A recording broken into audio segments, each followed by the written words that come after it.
এক বোনের প্রশ্ন, আমার বারবার বিয়ে ভেঙে যায়, ঠিক বিয়ে হয়ে যাওয়ার পর্যায়ে এসেই সব শেষ হয়ে যায়। অনেক হুজুর বলেছেন কেউ কুফরি করেছে, অনেক কিছু করেছে, কোনো কাজ হয়নি, যদি আপনি উপায় বলতেন।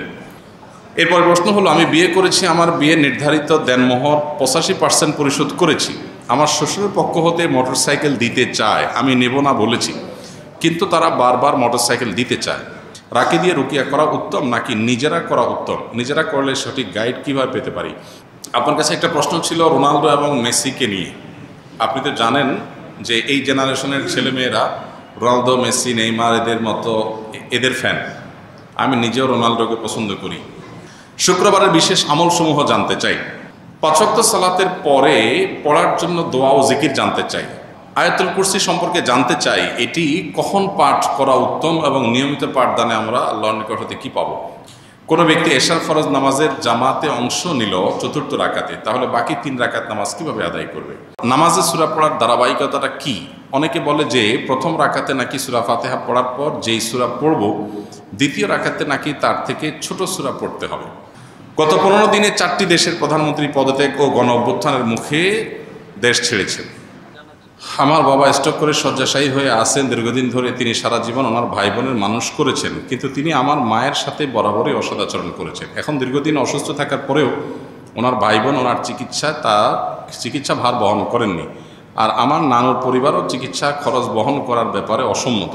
আমি এখনও স্টুডেন্ট বিধায় আমার পক্ষেও চিকিৎসা করা সম্ভব হচ্ছে না। আমি কি সন্তান হিসাবে বাবার দায়িত্ব পালনে ব্যর্থ? ইমাম শাফি রহমানদার মতে নামাজে ইমামের পেছনে ফাতেহা পড়তে হবে, কিন্তু হানাফি আলেমগঞ্জ সূরায়ে আরাফের একটি আয়াতের দলিলে বলেন ফাতেহা পড়া যাবে না। কবরস্থানের পাশেই টয়লেট স্থাপন করা যাবে কিনা? কবরস্থানের আশেপাশে টয়লেট স্থাপন করা মৌলিকভাবে কোনো নিষিদ্ধ বিষয় নয়। কবরস্থানের প্রতি কোনো অসম্মান যেন না হয়, সেটাই মূল লক্ষ্য করার মতো বিষয়। একেবারে কবরের সাথেই লাগাইলেন, নোংরা জায়গা রাখলেন, সেটা অবশ্যই কবরস্থানের প্রতি অসম্মান এবং নাজায়েজ। কিন্তু কবরস্থানের পাশে ওয়াল আছে, ওয়ালের পরে, একেবারে কবরস্থানের ভিতরে না, কবরের সাথে না, একটা পার্টিশন আছে একটু সাইডে, কবরস্থানের প্রতি অসম্মান প্রদর্শন হয় না। বিশেষ করে কবরস্থান যারা জিয়ারত করতে আসে তাদের দুর্গন্ধের কারণ হয় না। তো এই সমস্ত বিষয়গুলো যদি ঠিক রেখে কেউ করে তাতে অসুবিধা নেই। মসজিদের পাশে যদি টয়লেট থাকতে পারে তাহলে কবরস্থানের পাশে থাকলেও অসুবিধা নেই। দেখার বিষয় সেটা জিয়ারতকারীদের অসুবিধা হয় কিনা, বা কবরস্থানের বা কবরবাসীর প্রতি অসম্মান বোঝা যায় কিনা, সেরকম দৃষ্টিকটু অথবা সেরকম পরিবেশগতভাবে কোনো ত্রুটিপূর্ণ বিষয় আছে কিনা, এটাও দেখার বিষয়। এক বোনের প্রশ্ন, আমার বারবার বিয়ে ভেঙে যায়, ঠিক বিয়ে হয়ে যাওয়ার পর্যায়ে এসেই সব শেষ হয়ে যায়। অনেক হুজুর বলেছেন কেউ কুফরি করেছে, অনেক কিছু করেছে, কোনো কাজ হয়নি, যদি আপনি উপায় বলতেন। এটা সত্য যে বিবাহকে কেন্দ্র করে বিভিন্ন রকমের ব্ল্যাক ম্যাজিশিয়ানদের কাজ, তাদের নানা কারসাজি এবং শয়তানি কর্মকাণ্ড হয়ে থাকে। এটা পরীক্ষিত সত্য এবং প্রমাণিত সত্য। এটা থেকে উত্তরণের উপায়টা কি? আমি বারবার করে বলি, আমি কোনো রাকি না, রুকিয়া বিষয়ে আমি এক্সপার্ট না, আমার জানাশোনা নাই। অতএব আমি অনুরোধ করব, ভালো কোনো রাকি যিনি রুকিয়া বিষয়ে এক্সপার্ট করেন এবং হাদিসের আলোকে যিনি রুকিয়া করেন, বিবাহ কেন্দ্রিক আয়াতগুলো এবং সেহের বা ব্ল্যাক ম্যাজিক সংশ্লিষ্ট আয়াতগুলো পড়ে, সংশ্লিষ্ট হাদিসের দোয়াগুলো পড়ে রুকিয়া করে তিনি আপনার ট্রিটমেন্টের জন্য আপনাকে সহযোগিতা করতে পারেন। একই জিনিস আপনি পড়ে আপনিও ট্রিটমেন্ট নিজেরটা নিজে করতে পারেন, যেটাকে সেলফ রুকিয়া বলে। তো সেটা আপনি চেষ্টা করতে পারেন। বিশেষ করে ইউটিউবে বা বিভিন্ন সোশ্যাল মিডিয়াতে অ্যাপে আপনি বিবাহ বন্ধের প্রতিরোধের রুকিয়া বা বিবাহ বন্ধ করলে সেটার রুকিয়া, এই টাইপের জিনিস আপনি বিভিন্ন ভাষা, আরবিতে, ইংলিশে বিভিন্নভাবে সার্চ দিয়ে আপনি পেয়ে যাবেন। নিয়মিত ভালো করে মনোযোগ দিয়ে শুনবেন, আমল করবেন, ইনশাআল্লাহ এটা উপকারে আসবে। এবং এটা অনেক সময় হয়ে থাকে, এটা অবাস্তব নয়। যে বিশেষ করে সেহের জাদু, যে ব্ল্যাক ম্যাজিক পৃথিবীতে যে হারুত মারুতের মাধ্যমে পরীক্ষামূলকভাবে পৃথিবীতে এসেছিল, সেটার অন্যতম একটা কার্যক্ষেত্রই ছিল হলো স্বামী স্ত্রীর মধ্যে দূরত্ব সৃষ্টি করা ব্ল্যাক ম্যাজিকের মাধ্যমে। অতএব সেই জিনিসটা এখনও আছে এবং দূরত্ব সৃষ্টি করা কিংবা বিবাহ যাতে না হয় সেজন্য আপনার ব্ল্যাক ম্যাজিক করা, এটা ব্যাপকভাবে প্রচলিত আছে এবং এটা অসত্য নয়। তবে অনেক সময় দেখা যায় সাধারণ যে রিজেকশনগুলো হয়ে থাকে বিবাহ কেন্দ্রিক, এই রিজেকশনগুলোকে আমরা অনেকে ব্ল্যাক ম্যাজিকের মধ্যে ফেলে দিই এবং ধারণা করে গড়ে সব কিছুকে ব্ল্যাক ম্যাজিকে নিয়ে ফেলি। এটা আবার অনুচিত এবং ভুল কাজ। আমাদের দেখতে হবে যে কোন ইস্যু এখানে তৈরি হয়েছে। অনেকে আছেন বিয়ের বয়স যখন হয়েছে তখন বিয়ে দেন নাই, একটার জায়গায় দুইটার জায়গায় পাঁচটা, পাঁচটার জায়গায় 10টা, শুধু বাছাই করছেন, এটা পছন্দ না ওইটা পছন্দ না, অহেতুক বাছাই করে করে বয়স বেশি করে ফেলছেন, এখন আর বিয়ে হচ্ছে না, এবার দৌড় দিচ্ছেন ব্ল্যাক ম্যাজিকে। এটাও আরেকটা ফ্যাক্ট। অতএব পুরো বিষয়গুলোকে পর্যালোচনা করে ডিসিশন নিতে হবে। এরপর প্রশ্ন হলো, আমি বিয়ে করেছি, আমার বিয়ে নির্ধারিত দেনমোহর 85% পরিশোধ করেছি, আমার শ্বশুরের পক্ষ হতে মোটরসাইকেল দিতে চায়, আমি নেব না বলেছি, কিন্তু তারা বারবার মোটরসাইকেল দিতে চায়, আমার পরিবারেও সেটা গ্রহণ করতে চায়। আমার পরিবারকে বোঝাতে সক্ষম হয়েছি, কিন্তু শ্বশুরবাড়ির পক্ষকে বোঝাতে পারিনি। এ মাসে মোটরসাইকেল কিনে দিতে চায়, এটা গ্রহণ করা ঠিক হবে কিনা? আপনি যখন নিতে চাচ্ছেন না, ওনারা জোরাজোরি করছেন, মোটরসাইকেল আপনি আমাকে দিতে পারেন, তাহলে মাসআলাগতভাবে শ্বশুরও বিপদে পড়বে না, আপনিও বিপদে পড়বেন না। কারণ আমি তার মেয়ে বিয়ে করি নাই, সো আমি নিলে সেটা যৌতুক হবে না, আর আপনার শ্বশুরের দেওয়ার শখটা পূরণ হয়ে যাবে। এটা সবচেয়ে সহজ সমাধান। আর যদি এই সমাধান আপনাদের পছন্দ না হয়, তাহলে আমি বলবো আপনি আপনার যে মহারণা 85% পরিশোধ করেছেন, বাকি 15% আপনাকে পরিশোধ করতে হবে। তার সাথে এই মোটরসাইকেল পাওয়া না পাওয়ার কোনো সম্পর্ক নেই। শ্বশুরকে বোঝাতে হবে বিষয়টা, আপনি কেন নিতে চাচ্ছেন না, এই জিনিসটা তাকে বোঝাতে হবে। তাকে বলতে হবে যে আপনি আপনার মেয়েকে বা জামাই হিসাবে ছেলের মতো আমাকে আপনি স্নেহ করে কোনো কিছু দিতে চান, সেটা ইসলাম নিষেধ করে না। হাদিয়া দেওয়া মোটা দাগে নিষেধ না, কিন্তু বিবাহের আগে পরে ছেলে পক্ষকে এই জাতীয় জিনিসপত্র দেওয়াটা সামাজিক কালচার সংস্কৃতির অংশ হয়েছে। এইটা যদি আপনি দেন, এটা একটা দৃষ্টান্ত। আরেক বাবা তিনি তার কন্যা জামাইকে তার দিতে হবে, মানসিক চাপ তৈরি হবে, কারণ সমাজে যখন সবাই দেয় একটা রেওয়াজে পরিণত হয়। অতএব এটার ভাঙা দরকার। আমরা শ্বশুর জামাই মিলে ডিসিশন নেই, এটাকে আমরা ভাঙার চেষ্টা করি। আপনি আমাকে এমন কিছু দেন যেটা আসলে সমাজে যৌতুক হিসাবে দেয় না। মোটরসাইকেল তো যৌতুকের কমন একটা আইটেম। যৌতুকের কমন আইটেমগুলোর ভিতরে কি? মোটরসাইকেল, ফ্রিজ, টিভি, সোফা, তারপরে এই জাতীয় আরও যেসব বিষয়গুলো আছে, এগুলো হলো যৌতুকের একেবারে কমন আইটেম। আপনি ডাইরেক্ট যৌতুকের আইকনিক আইটেম দিলে যৌতুকটা সমাজে আরও প্রতিষ্ঠিত হবে। আপনি যদি আপনার শ্বশুরকে জিনিসটা ভালো করে বোঝাইতে পারেন, তাহলে আমার মনে হয় না অসুবিধা হবে। তারপরে যদি না বোঝাতে পারেন, তাহলে শ্বশুরকে আপনি বলেন যে ঠিক আছে, আপনিও খুশি থাকেন, আমিও খুশি থাকি, চলেন সাইকেলটা কোনো হুজুরে দিয়ে দিন। সেটা তো দিবে না, জামাইকেই দিবে। তাহলে বোঝা যাচ্ছে যে এটা আসলে মেয়ের সুখ শান্তির জন্য বাবারা ব্যাকুল থাকেন, যে জামাইকে একটু কিছু দিয়া টিয়া হইলেও যদি একটু বাও রাখা যায়, আমার মেয়েটা একটু ভালো থাকে, সেজন্য আপনি বলবেন যে আব্বা যান, শ্বশুর আব্বা যান, আপনার মেয়ে আমার কাছে নিরাপদ থাকবে ইনশাআল্লাহ, মোটরসাইকেল দিলেও না দিলেও আপনি কোনো টেনশন নেবেন না, বরং এটা দিয়ে আমরা ভালো কোনো কাজ করি, বোঝানোর চেষ্টা করবেন। তারপরও তিনি যদি অঢেল সম্পদের মালিক হন বা অনেক সম্পদ তার থাকে এবং তিনি তার মেয়ের জামাই হিসাবে আপনাকে এটা দিচ্ছেন, আরও মানুষকে দেন, অনেক মানুষ এরকম আছে, তাহলে সেক্ষেত্রে অ্যাজ এ হাদিয়া এটা নেওয়া মৌলিকভাবে নাজায়েজ না। যদি সেটা আপনারা শর্ত দিয়ে না নেন, জোর করে তারা দেয়, তাহলে এটা নেওয়া আপনার জন্য নাজায়েজ না। কিন্তু আপনি এই কালচারটা দূর করার চেষ্টা করলে আপনি আল্লাহর কাছে সওয়াব পাবেন, যাতে করে অন্য বাবাদের কাছে এটা একটা দৃষ্টান্ত হয়ে না যায়, তাদের উপরে যেন প্রেশার তৈরি না হয়। যখন সমাজে কয়েকজন দিবে, আশপাশে অন্য মেয়ের বাবাদেরও দিতে হবে, একটা চাপ তৈরি হয়। এই জন্য এই কালচারটা আমাদের দূর করা দরকার। আলহামদুলিল্লাহ, এদেশের ওলামা একরাম নানাভাবে এই যৌতুকের অভিশাপের বিরুদ্ধে বিভিন্ন সময় মিম্বর থেকে, মাহফিল থেকে সমাজ সচেতনতামূলক কার্যক্রম হাতে নিয়েছেন, বক্তব্য দিয়েছেন। এর ফলশ্রুতিতে যৌতুক আলহামদুলিল্লাহ জাদুঘরে উঠে গেছে ইতিমধ্যে। যেটুকু আছে সেটুকু আমাদের বিদায় করতে হবে ইনশাআল্লাহ। রাকি দিয়ে রুকিয়া করা উত্তম নাকি নিজেরা করা উত্তম? নিজেরা করলে সঠিক গাইড কীভাবে পেতে পারি? অবশ্যই নিজে রুকিয়া করাটা উত্তম, নিজে রুকিয়া করাটা সবচেয়ে উত্তম। যদি নিজে না পারেন তখন রাকির শরণাপন্ন হবেন। নিজে রুকিয়া করার নিয়ম কি? কোনো রাকির কাছ থেকে নিয়ম জানবেন, তার কাছ থেকে শিখে নেবেন, বা অনলাইন অফলাইনে বিভিন্নভাবে রুকিয়ার নিয়ে অনেক বই পুস্তক আছে, সেগুলো থেকে জানবেন, জেনে নিজে সেটা অ্যাপ্লিকেশন করবেন। আমরা অনেকে মনে করি যে রুকিয়া বোধ হয় ওনারা না পড়লে হবে না। কোরআনের আয়াত কার্যকর হবে, সেটা উনি পড়লেও হবে, আপনি পড়লেও হবে। এটা ঠিক যে যে যত বেশি আমলদার হবে, যে যত বেশি এক্সপার্ট হবে, যে যত বেশি অভিজ্ঞতা সম্পন্ন হবে, সে এটা তেলাওয়াতের, এটা প্রয়োগের পদ্ধতি ভালো জানে, তারটা অনেক বেশি কার্যকর হওয়ার সম্ভাবনা থাকবে। সেই জায়গা থেকে রাকিদের সাহায্য নিতে পারেন, কিন্তু সেলফ রুকিয়া বা নিজের রুকিয়া করতে কোনো অসুবিধা নাই। আপনি তাদের কাছ থেকে গাইডলাইন নিয়ে নিজেটা নিজে করতে পারবেন। আপনার কাছে একটা প্রশ্ন ছিল রোনালদো এবং মেসিকে নিয়ে। আপনি তো জানেন যে এই জেনারেশনের ছেলেমেয়েরা রোনালদো, মেসি, নেইমার এদের মতো এদের ফ্যান। আমি নিজেও রোনালদোকে পছন্দ করি, কারণ সে প্যালেস্টাইনের পক্ষে সবসময় কথা বলে। ইভেন সে তার অ্যাওয়ার্ডও বিক্রি করে সেই টাকা ফিলিস্তিনে দান করেছে। আবার ফিলিস্তিনি শিশুদের জন্য তার অনেকগুলো সংস্থাও আছে। সে মাঝে মাঝেই সালাম দেয়, আবার মাঠে সেজদাও দেয়, মদিনাতেও গিয়েছে। কিন্তু মেসি তো ইসরায়েলের প্রধানমন্ত্রীর সাথে তাদের ধর্মীয় রীতি মানিয়েছে। কিন্তু আর যাই হোক, তারা দুজনেই খ্রিস্টান। এখন আপনার কাছে শুনতে চাই যে তাদের সাপোর্ট করা কি ঠিক? আমি রোনালদোর এইসব কাজের জন্য তাকে পছন্দ করি, কিন্তু আপনি এ সম্পর্কে কী বলেন? দেখুন, প্রশ্নটা হাসি উদ্রেক করলেও প্রশ্নটা খুবই প্রাসঙ্গিক এবং আমাদের সমাজ বাস্তবতার সাথে সামঞ্জস্যপূর্ণ।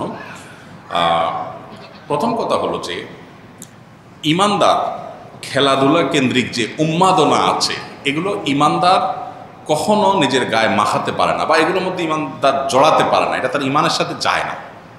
পৃথিবীর যে খেল তামাশার বিশাল আয়োজন, আমোদ ফুর্তির যে মহা আয়োজন, এটা মূলত যারা আখিরাতে বিশ্বাস করে না তাদের জন্য, যেহেতু দুনিয়াতেই তাদের সব কিছু, অতএব তারা যা খুশি এখানে করে যাবে। ইমানদার আনন্দ করবে, ফুর্তি করবে, কিন্তু শরিয়ার সীমানার মধ্যে থেকে। জীবনটাকে পুরো খেল তামাশায় পরিপূর্ণ করা, এটা কোনো ইমানদারের সাথে যায় না। যে ইমানদার জানে, বিশ্বাস করে, তার আকীদা, তার ঈমান আছে যে সে আল্লাহর সামনে দাঁড়াবে, অনন্তকালের জীবনের হিসাব দিতে হবে, সে আনন্দ ফুর্তি করাটাকেই জীবনের মূল লক্ষ্যে পরিণত করতে পারে না। আজকের পৃথিবীতে এই সমস্ত খেলার যে বড় বড় আয়োজনগুলো আছে, এই আয়োজনগুলো ভোগবাদী পৃথিবীতে, আখিরাত বিমুখ পৃথিবীতে মানুষকে মজা দেওয়ার জন্য, এন্টারটেনমেন্ট করার জন্য করছে। এর পেছনে মানুষকে ঈমান থেকে বিচ্যুত করা, দিন বিমুখ করা, এই লক্ষ্য উদ্দেশ্য যেমন আছে, আবার এর পেছনে রয়েছে, আমাদের সবার জানা আছে যে এর পিছনে বিলিয়ন বিলিয়ন ডলারের বিজনেসের স্বার্থ জড়িয়ে আছে। যেটাকে আমরা খেলা মনে করছি, এটা আসলে খেলা না, এটা আসল খেলা। অতএব সেই খেলার গুটি হচ্ছে আমি। খেলোয়াড় খেলছে, হারলেও টাকা পাচ্ছে, জিতলেও টাকা পাচ্ছে। আয়োজন যারা করছে, বিলিয়ন বিলিয়ন ডলার তারা বিজনেস করছে, বিহাইন্ডে যারা থাকছে সবাই লাভ থাকছে। তাদের গুটি হলো আমাদের মতো সেই সমস্ত সাপোর্টাররা যাদের কোনো লাভ নাই, লস ছাড়া। আমরা উত্তেজিত হয়ে যাচ্ছি, আমরা কেঁদে দিচ্ছি, হেসে দিচ্ছি। এই যে আমাদেরকে বোকা বানিয়ে মাঝখান থেকে তারা তাদের স্বার্থ হাসিল করছে। আমি নিজে যদি খেলি, আমার শারীরিক কসরত হয়, আমার ব্যায়াম হয়, স্বাস্থ্য ভালো থাকে, ইসলাম সেটাকে অ্যালাউ করে। কিন্তু এই জাতীয় অহেতুক কাজে জড়ানোটাকে ইসলাম অ্যালাউ করে না। নবী সাল্লাল্লাহু আলাইহি ওয়াসাল্লাম বলেছেন, মিন হুসনি ইসলামিল মারই তারকুহু মা লা ইয়ানি। একজন মুসলমান ইসলামটা সুন্দর হয়, আল্লাহর কাছে গ্রহণযোগ্য হয়, অ্যাকসেপ্টেবল হয়, কোয়ালিটিফুল ইসলাম হয় তখন যখন সে অহেতুক অনর্থক কাজ থেকে বেঁচে থাকে। এখন আপনি যদি এই জাতীয় অহেতুক কাজ, যেটাতে আপনার দুনিয়াবি কোনো ফিডব্যাক আসছে না, আখিরাতের কোনো ফিডব্যাক আসছে না, অর্থবহ কিছু আসছে না, সেটাতে আপনি যদি এরকম মত্ত হয়ে যান, সেটা আপনার ঈমান আমলের সাথে সঙ্গতিপূর্ণ নয়। এই জন্য এটা থেকে আমাদের বিরত থাকতে হবে। এটা হলো মূল কথা। এবার আসা যাক, খেলোয়াড়দের কোনো খেলোয়াড় ইসলাম, মুসলমানদের স্বার্থ, মাজলুমদের স্বার্থ তার মাধ্যমে রক্ষা হয়। সেই কারণে মুসলিম মাত্রেই তার প্রতি সিম্প্যাথি চলে আসবে। এটা খুব স্বাভাবিক একটা বিষয় যে একজন মানুষ অমুসলিম হওয়ার পরও তিনি আমাদের স্বার্থ সংশ্লিষ্ট বিষয়গুলোতে আমাদের পক্ষাবলম্বন করছেন। এটার কারণে তার প্রতি একটা দুর্বলতা চলে আসাটা একটা স্বাভাবিক ব্যাপার। এটুকু পর্যন্ত দোষণীয় না। কিন্তু সিম্প্যাথি দেখিয়ে আপনি বিসমিল্লাহ বলে তার খেলা দেখা শুরু করে দিলেন, যে আমি যেহেতু তার সাপোর্ট করি বা তার এই কাজগুলোকে পছন্দ করি, এই জন্য তার খেলাতেই লেগে গেলাম, তাহলে তো মুশকিল। এখন আমাদের দেশে যে আর্জেন্টিনা, ব্রাজিল, বিএনপি, আওয়ামী লীগের মতো মুখোমুখি অবস্থান আমাদের দেশে দীর্ঘদিন পর্যন্ত যে চলে আসছে, ওই জায়গা থেকে রাজনৈতিক বিরোধের মতো এই খেলার ক্ষেত্রেও মানে কাজ না থাকলে যা হয়, এত বেকার মানুষ এদেশে, সুবহানাল্লাহ। অবশ্য গোটা পৃথিবীতে উন্নত দেশগুলোতেও এই উন্মাদনা ওরা ছড়া দিতে পারছে, মানুষকে বোকা বানিয়ে তারা তাদের স্বার্থগুলো হাসিল করছে, এজেন্ডাগুলো বাস্তবায়ন করছে, মানুষ মোরাল দিকটাকে ধ্বংস করে দিচ্ছে। যাই হোক, তো এই যে ব্রাজিল আর্জেন্টিনার মত পার্থক্য, আপনি হয়তো কোনো একটা দেশের সাপোর্ট করেন, ব্রাজিলের সাপোর্ট করেন বা আর্জেন্টিনার সাপোর্ট করেন, তো যেই দলের সাপোর্ট করেন ওই দলের একটা মুসলমান খেলোয়াড় খুঁজে বাইর করছেন, অথবা একটু মুসলমানদের পক্ষে ফিলিস্তিনের পক্ষে সাপোর্ট দুইটারে খুঁজে বাইর করে এবার এটা দিয়ে দলিল দিচ্ছেন, দেখো আমি এই জন্য এই দলের সাপোর্ট করি। এটা হলো আপনার নফসের পূজা। আপনি দলের ভক্তি জাহির করবেন, সেটার জন্য একটা ঢাল বানাইছেন। ইন্নামাল আমালু বিন্নিয়াত। আল্লাহ জানেন আপনি কেন এই ধান্দা করেছেন। এই জন্য এসব কিছুর ঊর্ধ্বে উঠে কোনো একজন খেলোয়াড় তিনি ফিলিস্তিনিদের পক্ষে, মাজলুমদের পক্ষে, শিশুদের পক্ষে তিনি অবস্থান নিয়েছেন, জালেমদের বিরুদ্ধে অবস্থান নিয়েছেন, সেটাকে আমরা অ্যাপ্রিসিয়েট 100 বার করবো, এবং সেটার কারণে তার প্রতি আমাদের দুর্বলতা অবশ্যই আসবে। দুর্বলতা এসে আমি তার ভক্ত হওয়ার চাইতে তার জন্য দোয়া করবো, আল্লাহ তাকে যেন হেদায়েত দান করে। এটা হলো একজন ইমানদারের স্টেপ, একজন ইমানদারের প্রকৃত অর্থে পদক্ষেপ। অতএব এটুকু পর্যন্ত দোষের কিছু না। এর বাইরে যারা আল্লাহকে বিশ্বাস করে না, যারা জালিমদের পক্ষ অবলম্বন করে, সে যত বড় খেলোয়াড় হোক না কেন, তার পেছনে আমরা যেভাবে ছুটে চলেছি, এই যদি হয় আমাদের অবস্থা, তাহলে দাজ্জাল যখন আসবে তার হাতে জীবন মৃত্যু থাকবে, ম্যাজিক থাকবে, রিজিক থাকবে, পৃথিবীর খাদ্য পানীয় সত্তার কন্ট্রোলে থাকবে, তাহলে তার পেছনে হ্যামিলনের বাসিয়ালার পেছনে ঘোরার মতো করে কি পরিমাণ আমরা তরুণরা দৌড়াবো, সেটা এই খেলোয়াড়দের পিছনে দৌড়ানো দেখে কিছুটা অনুমান করা যায়। একজন খেলোয়াড়ের পায়ের ভেলকি দেখে যদি আপনি তার ভক্ত হয়ে যান, তার আদর্শ, তার আইডিওলজি, তার ইমান কুফর সংশ্লিষ্ট বিষয়ে তার অবস্থান, তারপরে জুলুম এবং অত্যাচারীদের পক্ষে তার অবস্থানে সব কিছুকে ছাপিয়ে শুধু তার খেলার কারণে যদি আপনি তার ভক্ত হয়ে যান, তাহলে আপনার আদর্শ বলতে কিচ্ছু নাই। আপনি জাস্ট একজন আপনার নিজের প্রবৃত্তির পূজারী। আপনার আকল যদি থাকে একজন খুনিদের পক্ষাবলম্বনকারী, জালিমদের পক্ষাবলম্বনকারী, অভিশপ্তদের পক্ষাবলম্বনকারী এবং অন্যায়ের পক্ষাবলম্বনকারী, শিরকে লিপ্ত, আপনার রবকে যে গালি দেয়, আপনার রবের প্রতি যার অবিশ্বাস আছে, তার খেলা দেখে আপনি পাগল হতে পারেন না। একজন লোক অনেক ভালো খেলোয়াড়, অনেক চমৎকার খেলে, অনেক ম্যাজিক্যাল আপনার তার স্টেপ পদক্ষেপ আছে, অনেক তার ভালো পারফরমেন্স আছে, এই লোকটা আপনার মাকে যদি কটু কথা বলে এবং বলে যে আপনার জন্মে ঠিক নাই, আপনার বাবা এই লোক না, আপনার মার চরিত্র খারাপ, অন্য কারোর কাছ থেকে এই সন্তান তিনি জন্ম দিয়ে এনেছেন, এই কথা যদি আপনার মা সম্পর্কে কেউ বলে, আপনার মায়ের ব্যাপারে যদি কারো বিশ্বাস থাকে এরকম আপত্তিকর, সে যত বড় খেলোয়াড় হোক, আপনি যদি কুলাঙ্গার সন্তান না হয়ে থাকেন, তাহলে আপনি তার ভক্ত হতে পারেন না। আপনি যে রবের প্রতি ঈমান এনেছেন, সে রবের অস্তিত্ব, রবকে যে স্বীকৃতি দেয় না, বরং সে রব সম্পর্কে যে কটু কথা, কটু বিশ্বাস, ভুল বিশ্বাস, ভ্রান্ত বিশ্বাস রাখে, সে যত বড় খেলোয়াড় হোক, আমার আদর্শ তাকে আমার ভক্ত হতে দেয় না, বাধা দেয়। এটা আদর্শের ব্যাপার। আর যার কাছে ঈমান নামকে আসতে আছে, মুসলমান নামকে আসতে, সে আজকে এর পিছনে দৌড়াচ্ছে, কার কেউ পিছনে দৌড়াচ্ছে, এই যুবকই যদি বেঁচে থাকে আর দাজ্জাল পৃথিবীতে আসে, সবার আগে চোখ বন্ধ করে বলে দেওয়া যায় এই শ্রেণীর যুবকরা দাজ্জালের পিছনে দৌড় দিয়ে চলে যাবে। হাতে আরো বেশি ম্যাজিক থাকবে, আরো ভক্ত হওয়ার, ফান হওয়ার মতো বহু আইটেম থাকবে। আমাদের অনেক তরুণরা কোরিয়ার আপনার কি বিটিএস, এই তরুণদের ফান হয়ে যাচ্ছে, অনেক ছেলেরা মেয়েরা। এর কারণ হলো তাদের মধ্যে ঈমানের চেতনা নেই, আদর্শ নেই। তারা আদর্শ তাকে এই সমস্ত অন্যায় থেকে বিরত রাখবার কথা। আল্লাহ আমাদেরকে বোঝার তৌফিক দান করুন।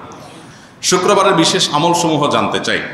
শুক্রবারের প্রথম আমল হলো ভোরে ঘুম থেকে আগে আগে উঠা।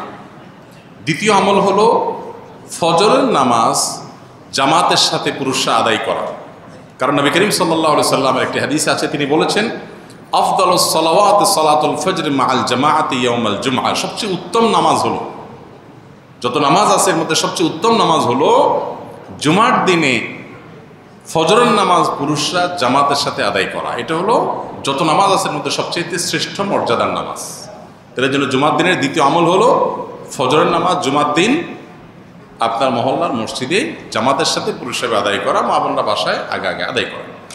3 নম্বর আমল হলো জুমার দিনের সবচেয়ে গুরুত্বপূর্ণ আমল, সেটা হলো জুমার দিনে জুমার নামাজ আদায় করা। এটা হলো জুমার দিনের সবচাইতে ইম্পর্টেন্ট আমল, বাকিগুলা ফরজ না, এটা হলো ফরজ। এরপরে আসুন 4 নম্বর আমল হলো যে আমলটা সবচেয়ে বেশি করা উচিত জুমার দিনে, সেটা হলো দুরূদ পাঠ করা। কারণ নবী সাল্লাল্লাহু আলাইহি সাল্লাম বলেছেন আকসিরু আলাইয়া মিনাস সালাতি মিন ইয়াউমিল জুমআতি ওয়া লাইলাতিল জুমআহ। তোমরা জুমার রাতে অর্থাৎ বৃহস্পতিবার দিবাগত রাতে এবং জুমার দিনে অর্থাৎ জুমার সারাদিন সূর্য ডোবার আগ পর্যন্ত শুক্রবারে এই পুরো সময় জুড়ে তোমরা বেশি বেশি দুরূদ পাঠ করো আমার প্রতি। তাহলে জুমার দিনের বেশি আমল করতে হবে, যেটা পরিমাণে, সেটা হলো কি? দুরূদ প্রেরণ নবী সাল্লাল্লাহু আলাইহি ওয়াসাল্লামের প্রতি। কয়টা আমল হলো? 4টা। এর পাশাপাশি 5 নম্বর আমল হলো জুমার দিনে আপনি গোসল করবেন, পরিচ্ছন্ন হবেন সুন্দর করে। এরপর আরেকটা আমল হলো আপনি উত্তম পোশাক পরিধান করবেন। আরেকটা আমল হলো আপনি সুগন্ধি ব্যবহার করবেন। আরেকটা আমল হলো মেসওয়াক করা জুমার দিনে, এটা উত্তম। এবং আরেকটা আমল হলো জুমার দিন আগে আগে মসজিদে আসা। এটা হলো সবচেয়ে ফজিলতপূর্ণ আমল জুমার দিনের। এটাতে সবচেয়ে বেশি। জুমার দিন মসজিদে আগে আগে, যে যত আগে আসে তার মর্যাদা আল্লাহর কাছে তত বেশি থাকে। জুমার দিনের আরেকটা আমল হলো পায়ে হেঁটে জুমার নামাজে আসা। যথাসম্ভব বাহন, গাড়ি, রিক্সা ব্যবহার না করা। যদি দূরে যেতে হয় তাহলে গাড়ি পার করে ওখান থেকে পায়ে হেঁটে আসা অন্তত। আর আরেকটা আমল হলো সূরা কাহাফ তেলাওয়াত করা। জুমার দিন শুক্রবারে যদি কেউ সূরা কাহাফ তেলাওয়াত করে, এটা কিয়ামতের দিন তার জন্য নূরের আলোর ভূমিকায় অবতীর্ণ হবে এবং দাজ্জালের ফিতনা থেকে আল্লাহ হেফাজত করবেন যারা সূরা কাহাফ তেলাওয়াত করবেন। জুমার দিন আরেকটা আমল হলো সূর্য ডুবার আগে দোয়া করা। যে কোনো একটা সময় দোয়া কবুল হয়, তো বেশিরভাগ গবেষকদের মত হলো সেই সময়টা হলো আসরের পর থেকে নিয়ে সূর্য ডুবার আগ পর্যন্ত। এই টাইমটাতে দোয়াতে মাশগুল থাকা দরকার। যার যার জায়গায় আমরা আল্লাহর কাছে দোয়া মাশগুল হবে, দোয়া কবুল একটা গুরুত্বপূর্ণ সময়। আর অনেক আমল আছে, আল্লাহ আমাদেরকে আমলের তৌফিক দান করুন। 5 ওয়াক্ত সালাতের পরে পড়ার জন্য দোয়া ও জিকির জানতে চাই। এই সম্পর্কে আসন্না ফাউন্ডেশন থেকে ছোট্ট একটা দোয়ার কার্ড আমরা বের করেছি, সেটা আপনারা সংগ্রহ করতে পারেন ফ্রি, এবং অনলাইন থেকেও সেটা ডাউনলোড করতে পারেন। প্রত্যেক 5 ওয়াক্ত ফরজ নামাজের পর নবী সাল্লাল্লাহু আলাইহি ওয়াসাল্লাম যে আমলগুলো করতেন, এর মধ্যে 1 নম্বর আমল হলো আল্লাহুম্মা আনতাস সালাম ওয়া মিনকাস সালাম তাবারাকতা ইয়া যাল জালালি ওয়াল ইকরাম পাঠ করা। তারও আগে আল্লাহু আকবার, আল্লাহু আকবার, আল্লাহু আকবার, হ্যাঁ, আল্লাহু আকবার পাঠ করা। ইস্তিগফার পাঠ করা, আল্লাহু আকবার একবার, আস্তাগফিরুল্লাহ, আস্তাগফিরুল্লাহ, আস্তাগফিরুল্লাহ 3 বার, আল্লাহু আকবার একবার, আস্তাগফিরুল্লাহ 3 বার। অনেকগুলো আমাদের মধ্যে আল্লাহু আকবার না, শুধুমাত্র ইস্তিগফার 3 বার, আস্তাগফিরুল্লাহ, আস্তাগফিরুল্লাহ, আস্তাগফিরুল্লাহ। এরপরে হলো আল্লাহুম্মা আনতাস সালাম ওয়া মিনকাস সালাম তাবারাকতা ইয়া যাল জালালি ওয়াল ইকরাম। এটা হলো সালাম ফেরানোর পরপর। এরপরে হলো আয়াতুল কুরসি, আল্লাহু লা ইলাহা ইল্লা হুয়াল হাইয়ুল কাইয়্যুম, পুরো আয়াতটা পড়া। তারপরে হলো সূরা ইখলাস, সূরা ফালাক, সূরা নাস একবার পাঠ করা। এর পাশাপাশি আরেকটা আমল আছে, লা ইলাহা ইল্লাল্লাহু ওয়াহদাহু লা শারীকা লাহু লাহুল মুলকু ওয়া লাহুল হামদু ওয়া হুয়া আলা কুল্লি শাইইন কাদির, একবার পাঠ করা। আরেকটা আমল হলো আল্লাহুম্মা আইন্নি আলা যিকরিকা ওয়া শুকরিকা ওয়া হুসনি ইবাদাতিক, একবার পাঠ করা। আরেকটা আমল হলো লা ইলাহা ইল্লাল্লাহু ওয়াহদাহু লা ইলাহা ইল্লাল্লাহ ওয়া লা না'বুদু ইল্লা ইয়্যাহু লাহুন নি'মাতু ওয়া লাহুল ফাদলু ওয়া লাহুস সানাউল হাসান, লা ইলাহা ইল্লাল্লাহ মুখলিসিনা লাহুদ্দিন ওয়ালাউ কারিহাল মুশরিকুন, এটা একবার। এবং 33 বার সুবহানাল্লাহ, 33 বার আলহামদুলিল্লাহ, 34 বার আল্লাহু আকবার। এই আমলগুলো মোটামুটি 5 ওয়াক্ত নামাজের পরে পড়াটা সুন্নাহ। আয়াতুল কুরসি সম্পর্কে জানতে চাই, এটি কখন পাঠ করা উত্তম এবং নিয়মিত পাঠদানে আমরা আল্লাহর নিকট হতে কী পাবো? আয়াতুল কুরসি কোরআনের সবচেয়ে ফজিলতপূর্ণ সূরা বা ফজিলতপূর্ণ আয়াতগুলোর একটি, অন্যতম। আল্লাহ তাআলার আলোচনা পুরো আয়াতে রয়েছে। এটাই আয়াতের মর্যাদা এবং শ্রেষ্ঠত্বের সবচেয়ে বড় কারণ। পাশাপাশি আয়াতুল কুরসি এমন আয়াত, দিন এবং রাত 24 ঘন্টার ভিতরে সবচেয়ে বেশি সংখ্যকবার যে আয়াত পাঠের নির্দেশ আমাদেরকে দেওয়া হয়েছে।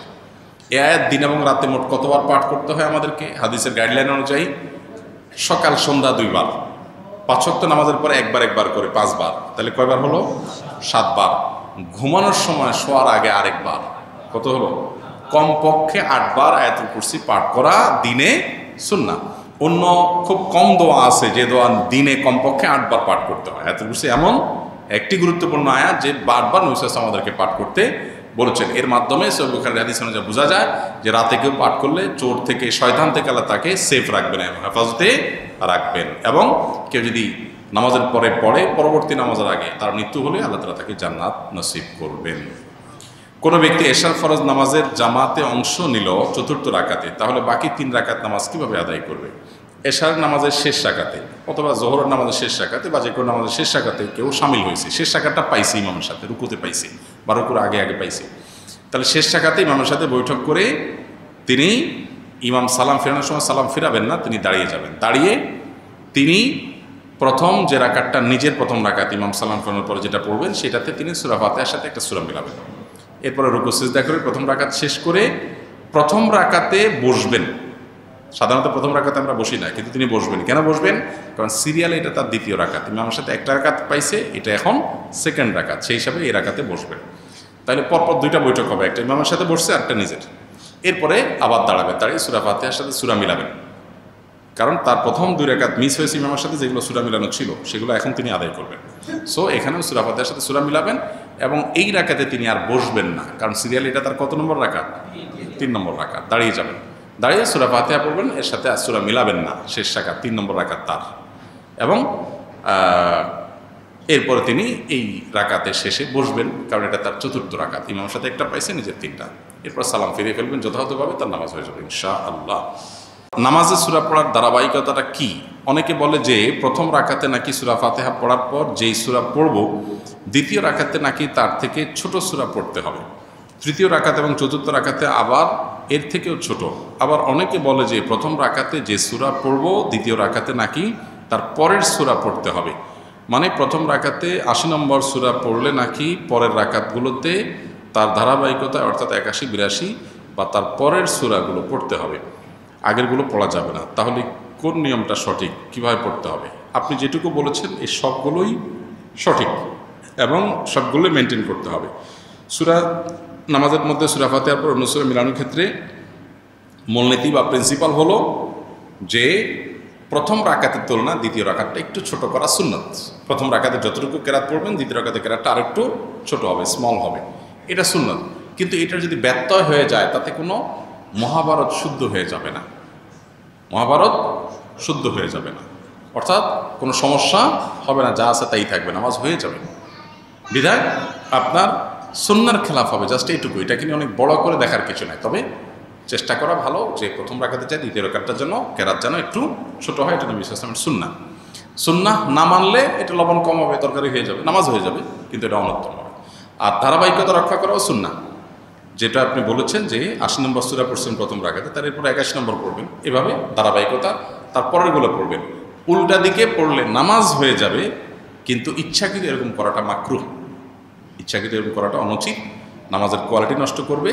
কিন্তু সুন্নত হলো ধারাবাহিকতা মেনটেন করা। ধারাবাহিকতা মেনটেন না করলে অনেক সময় বিশেষ করে সাধারণ আয়াতের ক্ষেত্রে অর্থ বিকৃতির সম্ভাবনা হতে পারে, যে প্রথমে একটা জিনিস পড়েছেন, এরপর আরেকটা জিনিস পড়লেন, অর্থ বিকৃতির সম্ভাবনা যদি নাও থাকে, জিনিসটা সুন্নাত পরিপন্থী কোরআনের তেলাওয়াতের আদবের খেলাফ, উল্টা দিকে তেলাওয়াত করে, এই জন্য ধারাবাহিকতা বজায় রেখে করাটা সুন্নাত। এক্ষেত্রেও যদি কখনো আপনার ব্যতিক্রম হয়ে যায়, তাতে যে গুনাহ হয়ে যাবে তা কিন্তু না, নামাজ হয়ে যাবে।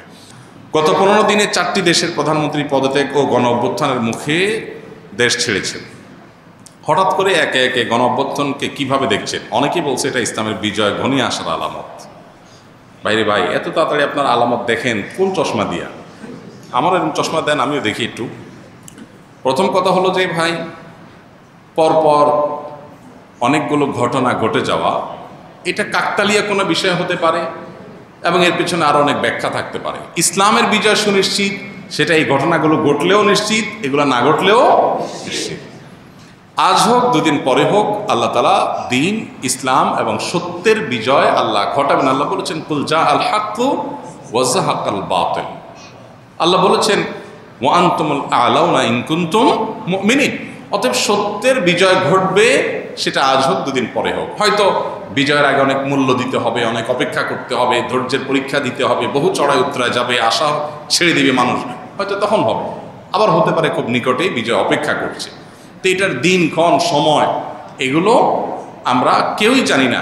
হ্যাঁ, কোরআন এবং হাদিসের বিভিন্ন বর্ণনাকে দেখে অনেক সময় আমরা ধারণা করতে পারি, কিন্তু চলমান বিভিন্ন ঘটনা প্রবাহ দেখেই কোরআন এবং হাদিসের কোনো নির্দেশের উপরে আমরা ব্যাখ্যা আরোপ করা, সেটার সুযোগ নাই। এই জন্য এই সমস্ত ঘটনা দেখেই আপনার ইসলামের বিজয় খুব নিকটে টিকটে এই জাতীয় মন্তব্য করাটা অন্তত একজন দায়িত্বশীল মানুষের জায়গা থেকে এটা সঠিক হয় না। একজন মুসলমান এভাবে করতে পারেন না, কারণ অনেকগুলো ঘটনা পৃথিবীতে ঘটে। এই ঘটনাগুলো কেন ঘটাচ্ছেন আল্লাহ তাআলা ভালো জানেন। এগুলো নিছক কাকতালীয় হতে পারে, আল্লাহর কোনো হিকমা থাকতে পারে। আবার এটাও হতে পারে যে আজকের পৃথিবী, যে পৃথিবীকে আমরা সভ্য বলছি, আমরা সভ্য পৃথিবীর বাসিন্দা হিসেবে দাবি করছি, আমরা আমাদের নানান অপকর্মের মধ্য দিয়ে পৃথিবীটাকে বাস অযোগ্য করে তুলছি, শোষণের হাতিয়ার বানিয়ে রেখেছি। চকচকে তকতকে পৃথিবীর পেছনের লেয়ারে অত্যন্ত নির্মম এবং করুণ বাস্তবতা আছে, সেটা সাধারণ মানুষ বুঝতে পারছে। তাদেরকে নানাভাবে বিভ্রান্ত করে, বিপদগামী করে তাদেরকে ভুল বুঝিয়ে রাখা হয়েছে, মানুষ হয়তো বুঝতে শুরু করেছে। আজ হোক, দুদিন পরে হোক, এই দুরবস্থার পতন, এই আপনার মিথ্যার পতন এবং সত্যের প্রকাশ পৃথিবীতে ঘটবে। এই ঘটনাগুলো তারই ধারাবাহিকতা হতে পারে। আল্লাহ তাআলা ভালো চান। আমার বাবা স্ট্রোক করে শয্যাশায়ী হয়ে আছেন দীর্ঘদিন ধরে। তিনি সারা জীবন ওনার ভাই বোনের মানুষ করেছেন, কিন্তু তিনি আমার মায়ের সাথে বরাবরই অসদাচরণ করেছেন। এখন দীর্ঘদিন অসুস্থ থাকার পরেও ওনার ভাই বোন ওনার চিকিৎসা ভার বহন করেননি। আর আমার নানুর পরিবারও চিকিৎসা খরচ বহন করার ব্যাপারে অসম্মত। আমি এখনও স্টুডেন্ট বিধায় আমার পক্ষেও চিকিৎসা করা সম্ভব হচ্ছে না। আমি কি সন্তান হিসাবে বাবার দায়িত্ব পালনে ব্যর্থ? আপনার বাবা আপনার মার সাথে খারাপ আচরণ করলেও সন্তান হিসাবে আপনি আপনার বাবার প্রতি আপনার দায়িত্ব আদায়ে ঘাটতি করতে পারবেন না। তিনি অন্যায় করে থাকলে তিনি আল্লাহর কাছে দায়ী থাকবেন, কিন্তু আপনারটা আপনি করতে হবে। মনের বিরুদ্ধে যে হলো আল্লাহকে খুশি করার জন্য আপনি এটা করবেন। সামর্থ্য থাকলে সাহায্য করবেন, সামর্থ্য যদি না থাকে তাহলে সেক্ষেত্রে আপনার দায় নাই। কিন্তু সামর্থ্য নাই যে এটা ক্লিয়ার হতে হবে। সামর্থ্য নাই এর মানে কি? আপনি কেউ ভালোভাবে চলেন, তাকে মিনিমামটা আপনি হেল্প করছেন না, সেটা হলে আপনি গুনাহগার হবেন। আর যদি আপনার আসলেই কোনো সামর্থ্য না থাকে তাহলে আল্লাহর কাছে দায় নাই। কিন্তু সামর্থ্য নাই এই কথাটা খুব সহজ কথা না, এটা প্রমাণ করাটা খুব জটিল। আমরা অনেকেই অনেক অহেতুক খরচ বা অতিরিক্ত খরচ করি, যেগুলো বাঁচায়া চাইলে এরকম বিপদগ্রস্ত বা অসুস্থ বাবার পাশে আমরা দাঁড়াতে পারি, সেই চেষ্টা আমাদের করতে হবে। ইমাম শাফি রহমাতুল্লাহর মতে নামাজে ইমামের পেছনে ফাতেহা পড়তে হবে, কিন্তু হানাফি আলেমগঞ্জ সূরায়ে আরাফের একটি আয়াতের দলিলে বলেন ফাতেহা পড়া যাবে না। তাহলে এই আয়াত কি ইমাম শাফি রহমতুল্লাহের চোখে পড়ে নাই? যে ভাই প্রশ্ন করেছেন তাকে বিনয়ের সাথে বলতে চাই যে বিষয়গুলোকে এইভাবে বিশ্লেষণ করবার সুযোগ নাই। একটা আয়াত, একজন ইমাম, স্বনামধন্য একজন ইমাম, লক্ষ লক্ষ কোটি মানুষ যাকে অনুসরণ করছেন, এলেমের মহাসমুদ্র, তার কাছে আয়াত চোখে পড়ে নাই এমনটি কোনো মুসলমানই মনে করার কোনো কারণ নাই। তাহলে বিষয়টা কি? যে আয়াত দিয়ে একটি মাযহাবের ওলামারা দলিল দিচ্ছেন, আরেক মাযহাবের ওলামা ইকরাম সেটাকে দলিল গ্রহণ করছেন না, কারণ কি? এর উত্তর হলো যে বিষয়টা ব্যাখ্যা সংক্রান্ত বিষয়। কারণ ইমাম আবু হানিফা রাহিমাহুল্লাহ এবং তার অনুসারী অন্যান্য ওলামা ইকরাম যে আয়াত দিয়ে দলিল দিচ্ছেন, এই আয়াতকে তারা যে অর্থে নিচ্ছেন, ইমাম শাফি রাহিমাহুল্লাহর কাছে ভিন্ন অর্থ, ভিন্ন ব্যাখ্যা আছে। একই কথার একাধিক ব্যাখ্যা, একাধিক অর্থ থাকে এবং সেটার প্রেক্ষিতে মতভিন্নতা তৈরি হয়। এটা বোঝার জন্য সবচাইতে উত্তম হলো নবী করিম সাল্লাল্লাহু আলাইহি সাল্লাম যখন সাহাবীদেরকে একটি অভিযানে পাঠিয়েছেন এবং বলেছিলেন তোমরা যেই অভিযানে তোমাদের পাঠানো হচ্ছে, যে গোত্রের কাছে পাঠানো হচ্ছে, সেখানে গিয়ে তোমরা আসরের নামাজ পড়বে। নবী সাল্লাল্লাহু আলাইহি সাল্লামের এই নির্দেশ সবাই শুনেছেন এবং সবাই সেটাকে মানার জন্য প্রস্তুত ছিলেন। প্রতিমধ্যে যখন আসরের নামাজের ওয়াক্ত যায় অবস্থা হয়ে যাচ্ছে, তখন কিছু সাহাবী নামাজ পড়ে ফেললেন। কারণ ফরজ নামাজ ওয়াক্ত চলে যাচ্ছে, তাহলে হারাম হবে, এই জন্য তারা পড়ে ফেলেছেন। আর কিছু সাহাবী তারা পড়েন নাই, তারা যথাস্থানে গিয়ে তারপরে আদায় করেছেন। এখন প্রশ্ন হলো, এই সাহাবীদের কারোর কাছে কি নবীর নির্দেশ যায় নাই? ব্যাপারটা এরকম না, উভয়ের কাছে নবীর নির্দেশ গেছে, কিন্তু তারা দুই দল দুইটা আমল করেছেন। কেন? কারণ হলো একই নির্দেশকে বোঝার ক্ষেত্রে দুইটা দল ভিন্ন ভিন্ন বুঝ তাদের আছে। লাহু ফাহমুন অতিয়াহু রাজুলুন মুসলিম, যে কোনো মুসলিম তাকে আল্লাহ তাআলা যে বিবেক, তাকে আল্লাহ যে বুদ্ধি সেন্স দিয়েছেন, সেটা দিয়ে তিনি বুঝেছেন। তো এখন যে সমস্ত সাহাবীরা আসর পড়েছেন তাদের যুক্তি ছিল যে নবী সাল্লাল্লাহু আলাইহি ওয়াসাল্লাম আমাদেরকে তাড়াতাড়ি যেতে বলেছেন যাতে আসর সেখানে গিয়ে পড়া যায়। এর মানে এইটা না যে ওয়াক্ত শেষ হয়ে গেলেও আমরা নামাজ পড়ব না। তো এই জন্য নবীজির নির্দেশের মানে হলো তাড়াতাড়ি যাওয়া, যেন আসর সেখানে যে পড়া যায়। ওয়াক্ত চলে গেলে আমাদেরকে নামাজটা আগে পড়তেই হবে, সেজন্য তারা নামাজ পড়ে ফেলেছেন। আর যারা নামাজ ওই জায়গায় গিয়ে পড়েছেন ওয়াক্ত শেষ হওয়ার পরে, তাদের বক্তব্য ছিল নবী সাল্লাল্লাহু আলাইহি ওয়াসাল্লাম আমাদেরকে বলেছেন সেখানে গিয়ে আসর পড়তে, অতএব আমি সেখানে গিয়ে আসর পড়ব। তার কাছে আল্লাহর পক্ষ থেকে ওহী আসে, অতএব ওয়াক্ত আছে কি গেছে সেটা আমার দেখার দরকার, নবীর নির্দেশ মানাটাই আমার কর্তব্য, আমি সেটা করেছি। দুইটাই আপন জায়গায় সঠিক। নবী সাল্লাল্লাহু আলাইহি ওয়াসাল্লাম এই সংবাদ শোনার পর দুই মতের উপর আমল করা কাউকেই তিনি ভৎসনা করেননি, তার মানে উভয়টাকে তিনি অ্যাকসেপ্ট করেছেন।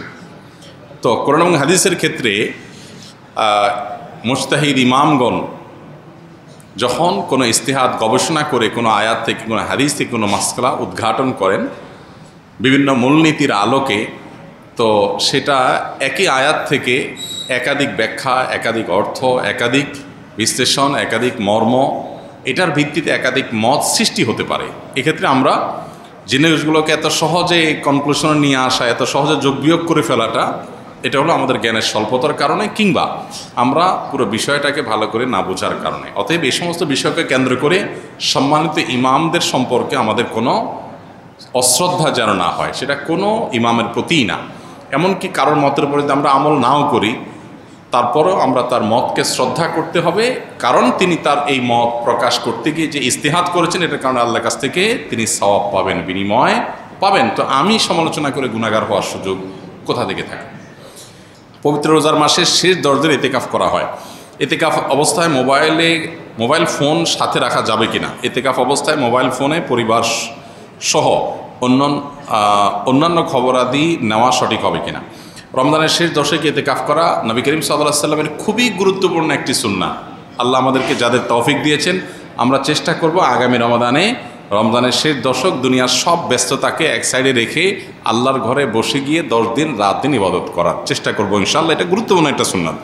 এখন প্রশ্ন হলো মোবাইল রাখা যাবে কিনা? উত্তর হলো মোবাইল রাখতে পারেন, খুব ইমার্জেন্সি কোনো আলোচনা, কথা, মেসেজ আদান প্রদানের জন্য। কিন্তু মোবাইলে যদি আপনি একেবারে সারাক্ষণ অডিও ভিডিও কল, অপ্রয়োজনীয় খাজুরিয়া আলাপ যেটাকে বলে, বেহুদা আলাপ বলে, এসব যদি আপনি করেন, তাহলে সেটা আপনার জন্য নাজায়েজ হবে, আপনার ইতিকাফের প্রাণ নষ্ট করে দিবে।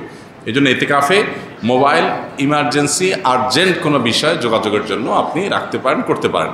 বাকি কী খাইছো, অমুক কী করে, বাচ্চাটার ভিডিও দাও, এসব তামাশা করা, এটা ইতিকাফের যে লক্ষ্য উদ্দেশ্য আছে সেটার সাথে এটা সঙ্গতিপূর্ণ না, বা সেটার সাথে এটা যায় না।